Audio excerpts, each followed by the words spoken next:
الحمد لله رب العالمين، والصلاة والسلام على أفضل الأنبياء والمرسلين وعلى آله وأصحابه الطيبين الطاهرين وعلى من تبعهم بإحسان إلى يوم الدين. أما بعد، فأعوذ بالله من الشيطان الرجيم. بسم الله الرحمن الرحيم. مما خطيئاتهم أغرقوا فأدخلوا نارا فلم يجدوا لهم من دون الله أنصارا. وقال تعالى: وضرب الله مثلا قرية كانت آمنة مطمئنة يأتيها رزقها رغدا من كل مكان فكفرت بأنعم الله فأذاقها الله لباس الجوع والخوف بما كانوا يصنعون.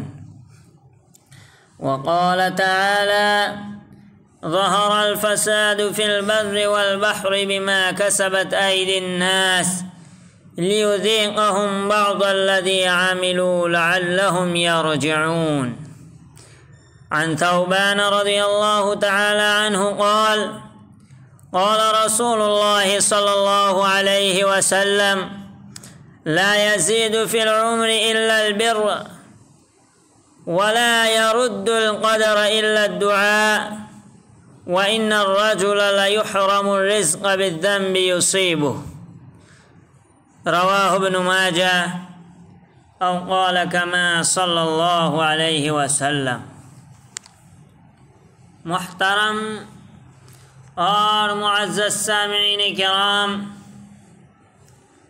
پیارے بھائیو دوستو، میں اور آپ اس وقت ایک ایسے دور سے گزر رہے ہیں، ایک ایسے دور میں زندہ ہیں جہاں دنیا کی چمک دمک، نفس کے پیروی، گناہوں کا طوفان انسان کو بہا لے جا رہا ہے، لیکن ہم نے کبھی رک کر یہ سوچا کہ گناہوں کا ہم پر کیا اثر ہو رہا ہے؟ ان گناہوں کی وجہ سے نہ صرف ہمارے دل مردہ ہو رہے ہیں بلکہ ہمارے معاشرہ میں بھی تباہی کی طرف بڑھنے کی ایک وجہ ہے۔ زمین، آسمان، انسان، سب کچھ بے برکتی، بے چینی اور اضطراب کی گواہی دے رہے ہیں۔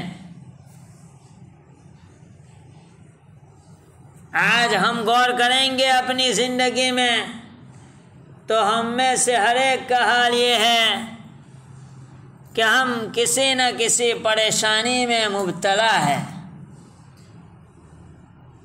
کسی کو جانی پریشانی لاحق ہے، کسی کو مالی پریشانی لاحق ہے، کسی کو عزت و آبرو کی پریشانی ہے۔ امیر اپنی کوٹھی میں، غریب اپنی جھوپڑی میں پریشانیوں سے دوچار ہے۔ کوئی روزگار کی وجہ سے تو کوئی مال کی وجہ سے پریشان ہے، کوئی اس لیے پریشان ہے کہ اس کو روزگار نہیں مل رہا ہے، کوئی اس لیے پریشان ہے کہ اس کے پاس جو پیسے ہے، جو مال ہے، اس کو کہاں پر لگاؤں، حرص کی وجہ سے پریشان ہے۔ گویا دل بے سکون ہے۔ دل میں جو سکون کی کیفیت ہونی چاہیے، چین ہونا چاہیے، وہ نہیں ہے۔ اس کی وجہ کیا ہے؟ یہ سب جو حالات ہم پر آ رہے ہیں، اللہ تبارک و تعالی نے ان حالات کو خواہ اچھے ہو یا برے،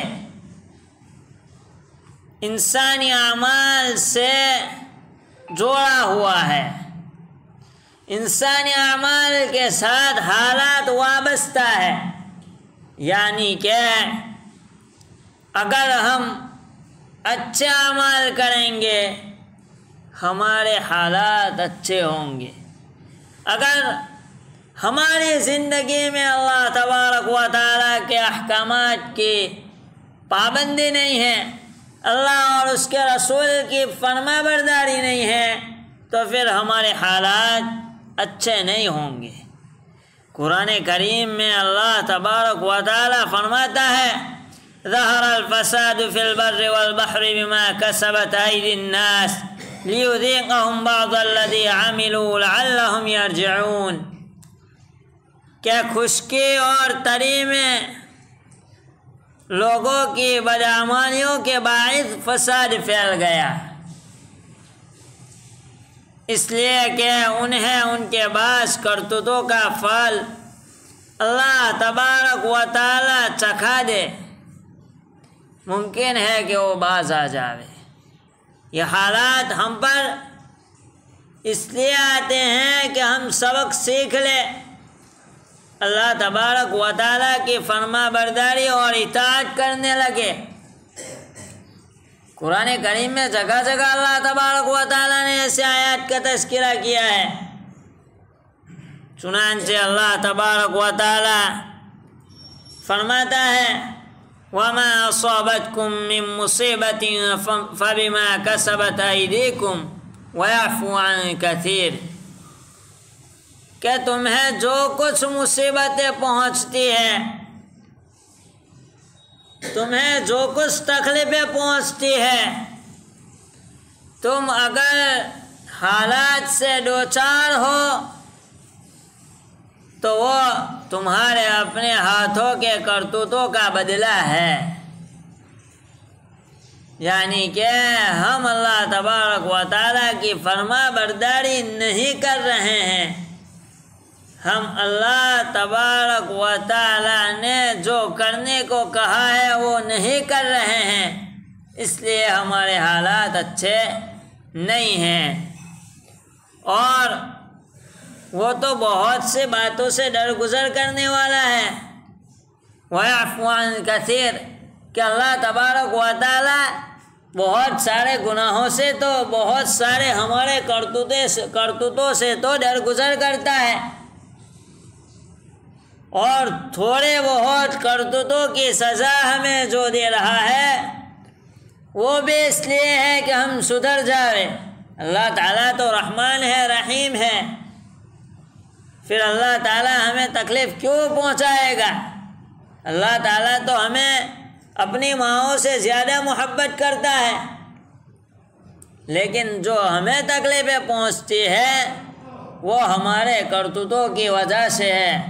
دوسری جگہ پہ اللہ تبارک و تعالیٰ نے قرآن کریم میں فرمایا ہے اولما اصابتکم مصیبت قد اصبتم مثلیها قلتم ان هذا قل هو من عند انفسکم ان اللہ علی کل شیء قدیر، کہ جب تمہیں ایک ایسی تکلیف پہنچی کہ تم اس جیسے دو چند پہنچا چکے تو یہ کہنے لگے یہ کہاں سے آ گئی۔ اللہ تبارک و تعالیٰ اللہ کے نبی کو فرماتا ہے کہ آپ کہہ دیجئے یہ خود تمہاری طرف سے ہے، اللہ تعالیٰ تو ہر چیز پر قادر ہے۔ کہنے کا مقصد اور خلاصہ یہ ہے کہ ہم اپنی زندگی میں گناہ کرنے کی وجہ سے پریشان ہیں، گناہ کی وجہ سے ہمارے رزق میں بھی تنگی آنے لگی ہے، ہماری عمر میں بھی بے برکتی ہو گئی ہے۔ حدیث شریف میں ہے کہ حضرت صوبان رضی اللہ تعالیٰ عنہ کی حدیث ہے، نبی کریم صلی اللہ علیہ وسلم نے فرمایا کہ نیکی ہی عمر کو بڑھاتی ہے۔ اگر انسان چاہتا ہے کہ اس کی عمر لمبی ہو یا اس کی عمر میں برکت ہو تو وہ اپنی زندگی سیدھے راستے پر ڈال دے، نیکی والی زندگی کی طرف آ جائے تو انسان کی عمر بڑھ جائے گی۔ اور دوسرا ہے وَلَا يَرُدُّ الْقَدَرَ إِلَّا الدُّعَاء، کہ تقدیر کو دعا کے علاوہ کوئی چیز نہیں ٹال سکتی۔